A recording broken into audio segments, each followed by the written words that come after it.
Ciao a tutti, oggi vi presentiamo la ricetta dei biscotti morbidi al cocco.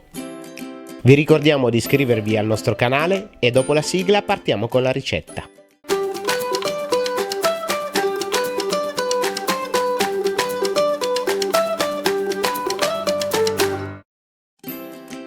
Versiamo in un contenitore 125 g di farina di cocco. Aggiungiamo 2 uova. Aggiungiamo 150 g di zucchero semolato, un pizzico di sale,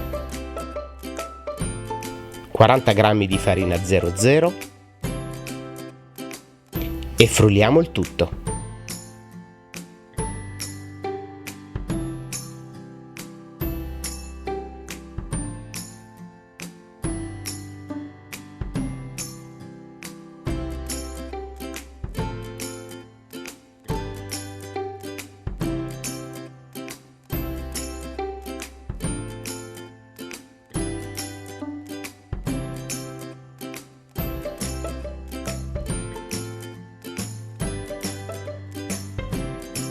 Quindi realizziamo delle palline con la pasta che adagiamo su una teglia rivestita con carta da forno.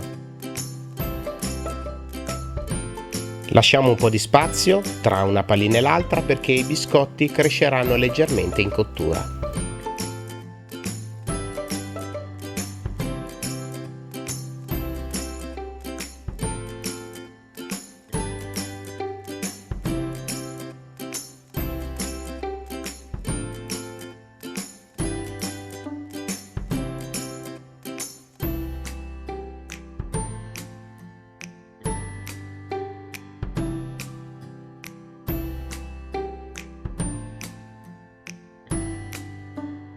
Inforniamo in forno statico preriscaldato a 180 gradi per circa 10 minuti.